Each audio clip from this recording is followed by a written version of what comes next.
trainer fenomenal kita dari Pulau Kalimantan, Pulau Borneo. Kita sambut Mr. Yusuf.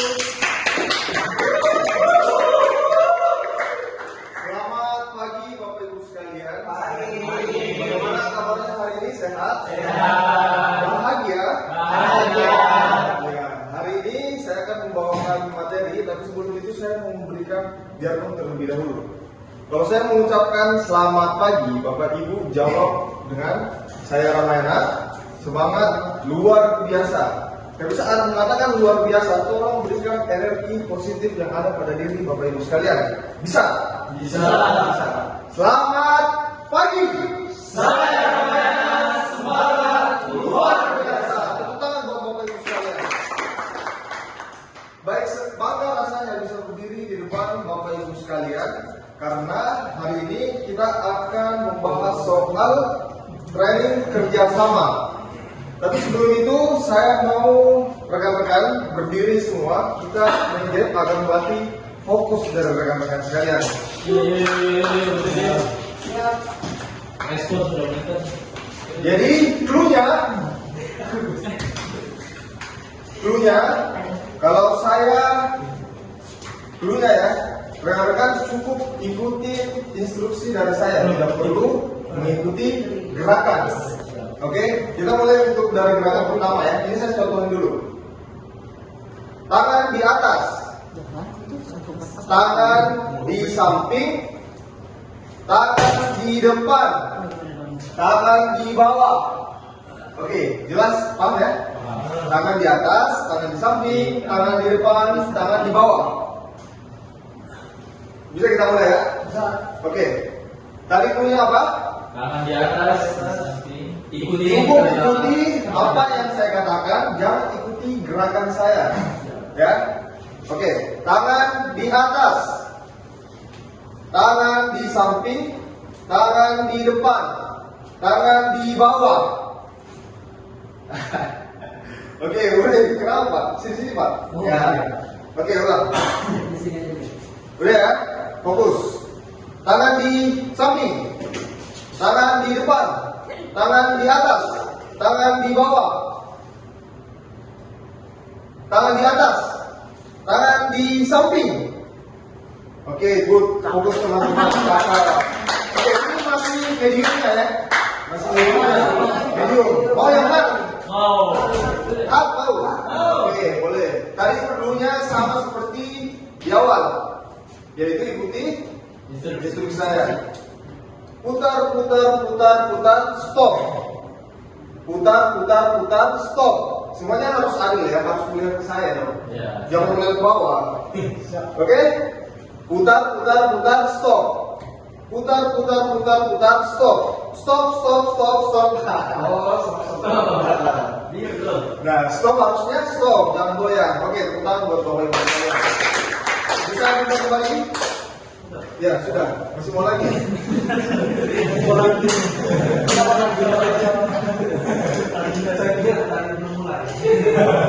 Baik, maka rasanya bisa berdiri di depan Bapak Ibu sekalian. Saya juga mendoakan semoga Bapak Ibu sekalian bisa senantiasa dalam kesehatan yang prima dan siap untuk menerima materi pada pagi hari ini. Hari ini kita akan belajar mengenai teamwork. Ada yang tahu teamwork itu seperti apa? Kerjasama. Kerjasama, kolaborasi. Sinergi. Oke, jadi rekan-rekan sekalian, kita pelatihan hari ini, training hari ini, itu bentuknya tidak hanya duduk, diam, dan dengarkan saja, tapi ikut serta memberikan ide, gagasan, aktif, dan sama-sama mencari hal-hal yang baru agar kita implementasikan di kehidupan nyata. Coba bayangkan hal-hal yang baru kita dapatkan nantinya di sini, kita terapkan di kehidupan nyata, tidak hanya berdampak pada dunia kerja, tapi juga di kehidupan kita.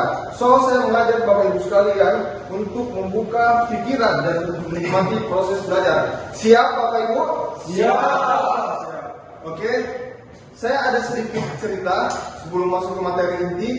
Jadi 2023 bulan Oktober di Batam, saya ada kunjungan bersama Pak Akbar, tim kunjungan dari Jawa Tengah, Jawa Timur, dan Jakarta.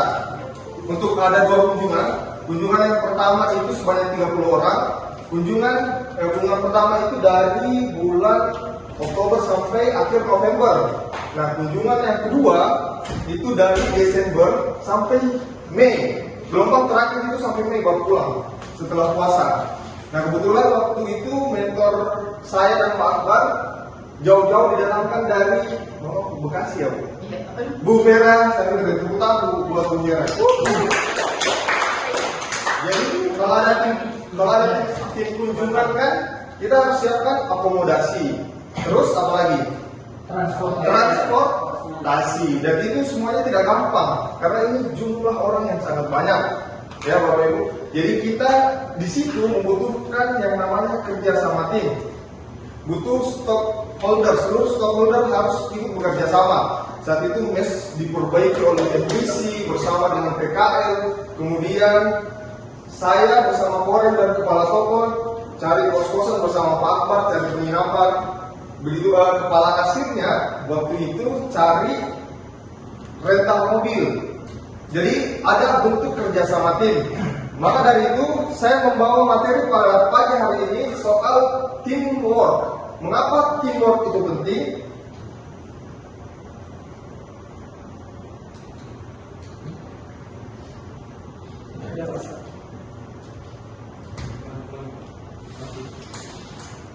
Mengapa teamwork itu penting? Karena di toko kita saat ini sangat banyak kendala-kendala yang terjadi.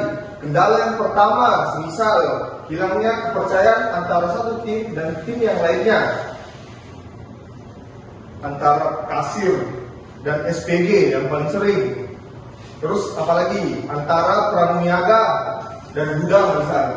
Kemudian kenapa teamwork ini penting untuk dibahas? Karena di toko kita masih ada yang namanya blame game. Blame game itu adalah budaya menyalahkan saat terjadi kesalahan, menyalahkan seseorang, mengkambing hitamkan. Memang setiap manusia punya sifat defensif, tapi sifat defensif tersebut salah apabila kita tidak mengakui kesalahan. Terus kita malah menyalahkan orang lain. Kemudian yang ketiga yaitu adanya kurangnya komunikasi. Misal saya kasih satu buah contoh kurangnya komunikasi. Misal dalam satu toko, dalam satu shift dalam satu zona ada 2 SPG. Dan 2 SPG ini tidak saling tegur satu sama lain. Mungkin ada masalah pribadi. Misal kita anggap Ben Hill dan Larusso, ya, Ben Hill dan Larusso. Ben Hill ini, singkat cerita, Ben Hill ini karena tidak saling tegur, ada masalah pribadi, akhirnya tidak saling tegur.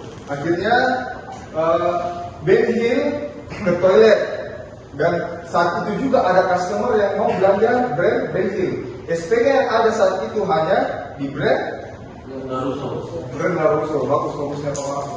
Brand Larusso yang ada saat itu hanya brand Larusso. Akhirnya karena dia tidak senang sama SPG dari Ben Hill, customer tersebut tidak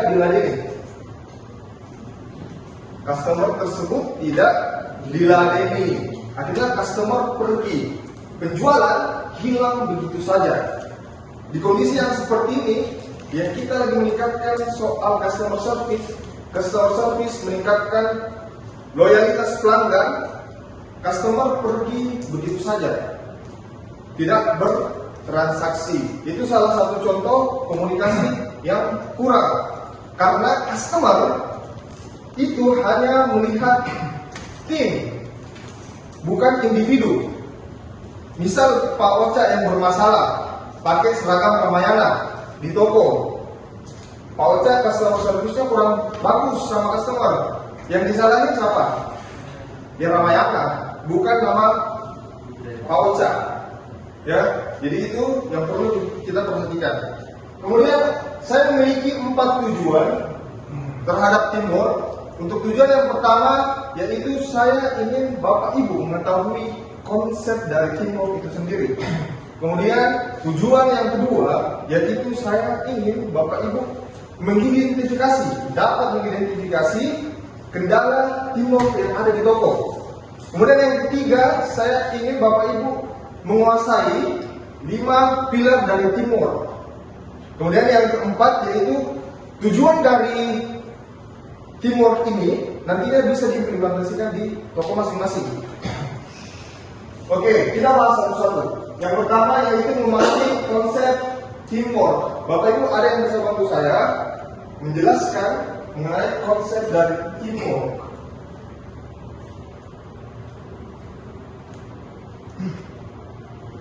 Oke Pak. Silakan Bapak Bapak. Ya, saya coba itu mungkin kalau menurut saya konsep dasar dari teamwork itu adalah keikutsertaan atau keterlibatan setiap anggota. Oke, good. Beri tepuk tangan untuk Pak Marco. Jadi, menurut Smith, pada bukunya The First of Trust, itu dia mengatakan bahwa teamwork itu adalah kerjasama tim antara satu individu dengan individu lainnya untuk mencapai tujuan. Ya, terus kemudian yang kedua, mengidentifikasi kendala di teamwork di toko. Bapak Ibu, masalah di tokonya apa soal kerjasama tim? Contoh kasus. Mengandalkan orang, betul. Kadang masih ada yang karyawan kita yang bekerja sendiri-sendiri, mengandalkan orang, terus yang mengandalkan ini dia tidak ngapa-ngapain. Terus ada lagi dari toko lain, dari Bapak Ibu sekalian. Misal contohnya dalam kendala teamwork itu masalah pribadi, jadi berhubung ke tempat kerja, itu kan tidak profesional.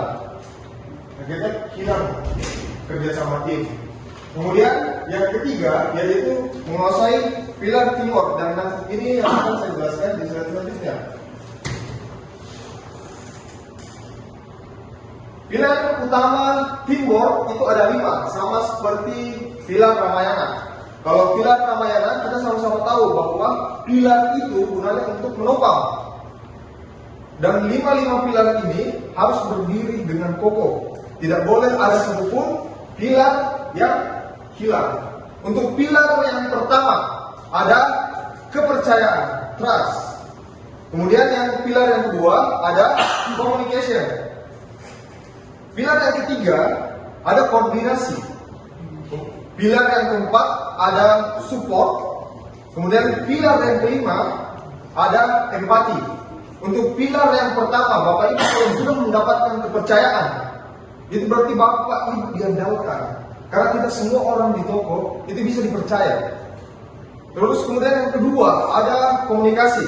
Komunikasi efektif, yang jelas, tidak bertele-tele, yang terstruktur. Yang tadi dijelaskan bahwa komunikasi efektif.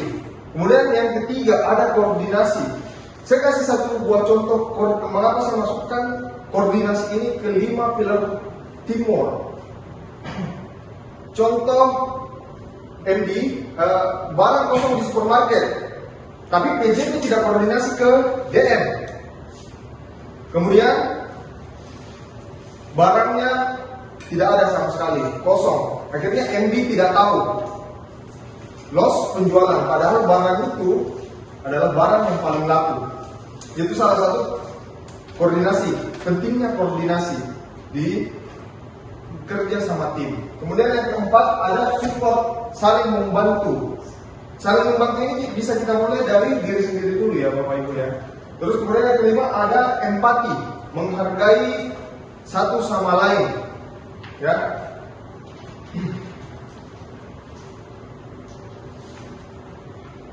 Baik, ini ada poin selanjutnya, ada pentingnya teamwork di toko. Yang pertama yaitu adanya kepuasan pelanggan ditentukan oleh tim. Kalau timnya memberikan energi positif, energi positif ini bisa menyebar kemana-mana ya Bapak Ibu ya. Energi positif ini bisa menyebar kemana-mana. Contoh tadi Pak Zainal saat berdiri di sini sangat memberikan energi positif. Energi positifnya ini menyebar kemana-mana bukan? Menyebar. Jadi kalau energinya negatif, energi tim negatif, maka energi di toko pun negatif. Kemudian yang kedua, setiap divisi saling terhubung. Praniaga, kasir, gudang, security, ini saling terhubung dan tidak dipisahkan, saling membutuhkan. Yang ketiga yaitu efisiensi operasional. Ini efisiensi bukan soal budget atau matiin eskalator ya, tapi efisiensi di sini adalah menghilangkan, salah satu contohnya itu menghilangkan antrian. Jadi karena adanya kerjasama tim yang baik, antrian bisa hilang karena ada kesadaran dari tim KC misalnya. Lihat antrian panjang, tidak perlu diinstruksikan, langsung masuk ke kasir, langsung pecah antrian. Itu pentingnya kerjasama tim. Kemudian yang keempat, motivasi dan semangat kerja. Kelima, dampak langsung dari poin-poin pentingnya teamwork tadi, nanti dampaknya akan langsung ke perusahaan. Karena dengan motivasi dan semangat kerja yang baik, dapat menghasilkan omset yang produktif. Ini ada video singkat dari saya, ini bisa saksikan bersama-sama.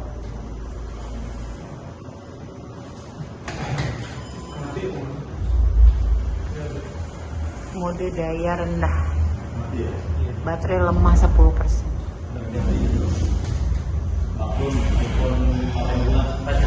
Kalau HP mahal mah awet ini. HP mahal ini awet, masih jalan dia walaupun 10%. Harganya mahal. Tidak apa punya kita. Kalau smart kita punya kita. Punya dia masih kita.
Jadi ada yang bisa bantu saya menjelaskan makna dari video yang barusan kita lihat sama-sama?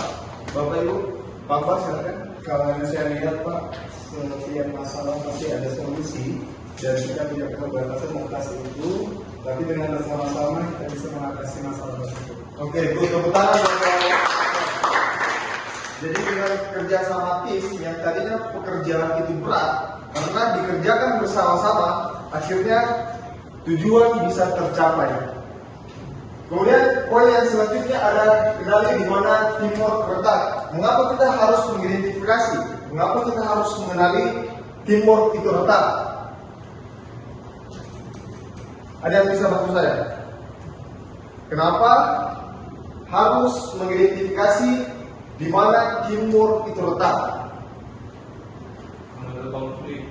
Karena Ada konflik. ada konflik. Betul sekali ya. Karena ada konflik. Kita harus tahu mengapa, di mana letak dari kendala di teamwork di toko kita, biar nantinya tidak sampai terjadi chaos. Jadi kita mengobati terlebih dahulu karena sudah teridentifikasi, mengidentifikasi di mana teamwork itu letak. Ada konflik. Karena ada konflik. Betul sekali ya. Karena ada konflik. Kita harus tahu mengapa, di mana letak dari kendala di teamwork di toko kita, biar nantinya tidak sampai terjadi chaos. Jadi kita mengobati terlebih dahulu karena sudah teridentifikasi, kita obati agar bisa tidak terjadi chaos, dampak yang lebih besar. Untuk teamwork rekan yang pertama itu semua merasa paling benar. Kemudian tidak adanya budaya saling membantu, blame game, saling menyalahkan, tidak adanya rasa saling percaya, dan masing-masing memiliki ego yang tinggi, tidak bisa diturunkan. Hindari blame game, fokus pada solusi, bukan masalah. Kemudian dengarkan dulu sebelum berbicara. Kebanyakan dari kita masih belum paham bagaimana cara mendengarkan. Yang mau hanya didengarkan saja, tapi tidak mau mendengarkan. Kemudian yang ketiga yaitu gunakan fakta, bukan asumsi. Ini biasanya kita sebut dengan gosip. Ya, jadi gosip itu memang berbahaya Bapak Ibu. Bisa membuat retak kerjasama tim.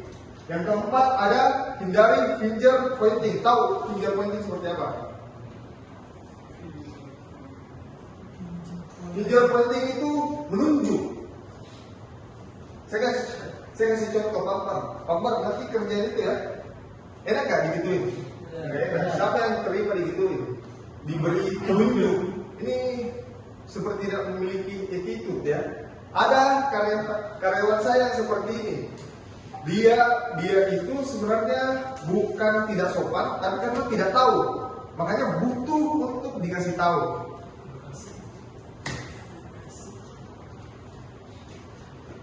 Ada solusi untuk meningkatkan teamwork di dalam kita. Yang pertama yaitu gunakan komunikasi yang efektif.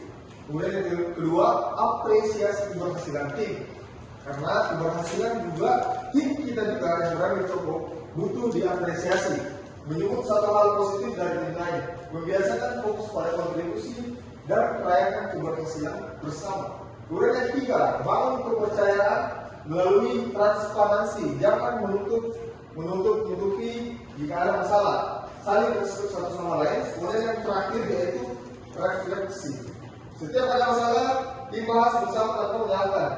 Fokus pada solusi, ingat kata kuncinya, fokus pada solusi bukan masalah. Kesimpulan, teamwork adalah kunci sukses Twitter. Dengan bekerja bersama, dengan kerjasama yang baik, kita bisa mencapai tujuan yang sama-sama kita inginkan. Yang kedua, hambatan bisa diatasi dengan komunikasi yang jelas. Yang ketiga, pilar teamwork tadi ada Bapak bisa bantu saya. Yang pertama yaitu yang kedua, bisa bareng-bareng, kurang semangat. Pilar teamwork yang pertama yaitu yang kedua, yang ketiga, yang keempat, yang kelima. Oke, terus poin yang terakhir yaitu dengan komitmen yang dimulai dari hal yang kecil bisa berdampak pada perubahan yang lebih besar. Tadi sudah dijelaskan beberapa poin-poin penting dari teamwork. Saya berharap rekan-rekan bisa menjalankan poin-poin penting ini nantinya di toko agar terjalin kesinambungan antara satu dengan yang lainnya.